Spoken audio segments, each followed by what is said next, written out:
बहुत समय पहले की बात है। रामपुर गांव में ननकू नाम का एक मोची रहता था। पैसा कम होने के कारण उसके संगी साथी यह काम छोड़ चुके थे, पर ननकू बड़ी तसल्ली से लोगों के जूते चप्पलों की मरम्मत करता था। आसपास के कई गांव में एकमात्र मोची होने के कारण उसके पास काम की कोई कमी नहीं रहती। दूर दूर से लोग अपने फटे चीथड़े जूते चप्पल बनवाने पहुंचते। ननकू भी बड़ी लगन से अपने ग्राहकों को समय देता और उनका काम पूरा कर देता। पर इन सब के बीच वह अपने ही पुराने हो रहे जूतों की ओर ध्यान नहीं देता। समय बीतता गया।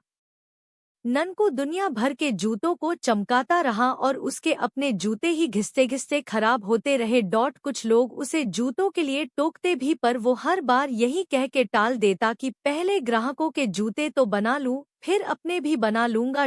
करते करते जूते इतने खराब हो गए कि अब वे उसके के पैरों को तकलीफ देने लगे। ध्यान न देने के कारण ननकू के पैरों में घाव भी बन गया। जब लोग उसे इसके लिए कुछ बोलते तो वह कहता, अरे बस हल्की सी चोट है, ठीक हो जाएगी, आप चिंता ना करें। लापरवाही के कारण कुछ महीनों बाद ननकू के पैर इतने खराब हो गए कि वह लंगड़ा लंगड़ा कर चलने लगा। असहनीय पीड़ा होने पर लोग उसे शहर के अस्पताल ले गए।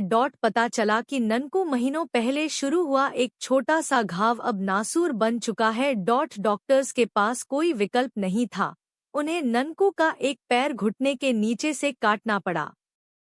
इस घटना से पहुंचे आघात के कारण ननकू कभी भी अपने काम पर नहीं लौटा और आज उसकी वजह से पूरा गांव ही फटे पुराने जूते चप्पल पहनने को मजबूर था। दोस्तों, क्या आप इस कैरेक्टर ननकू को आइडेंटिफाई कर पा रहे हैं? क्या आपकी लाइफ में भी कोई है जो ननकू की तरह बिहेव कर रहा है, या कहीं आप खुद ही ननकू? तो क्या आप अपने परिवार, अपने बिजनेस या किसी और चीज का ध्यान रखने में इतने बिजी हैं कि खुद का ख्याल ही नहीं रखते? मैंने देखा है कि अक्सर माएं ऐसा करती हैं। वे अपने बच्चों, अपने परिवार की खूब केयर करती हैं, पर खुद के खानपान और सेहत पर ध्यान ही नहीं देती। वे घर के हर एक मेंबर के लिए गर्मागर्म दूध लेकर पहुंच जाती हैं, पर खुद दूध नहीं पीती। ऐसा करना एक पल के लिए आपको अच्छा एहसास दे सकता है कि आप सेल्फलेस होकर अपने अपनों के लिए त्याग कर रहे हैं, but in the long run ये ना आपके लिए सही है, ना आपके लव्ड वंस के लिए, और ना ही आपके बिजनेस के लिए। In case you have one आप ठीक रहेंगे तभी और सब भी ठीक रहेगा। इसलिए खुद को निग्लेक्ट करने की इस टेंडेंसी को छोड़िए और खुद पर ध्यान देना शुरू करिए।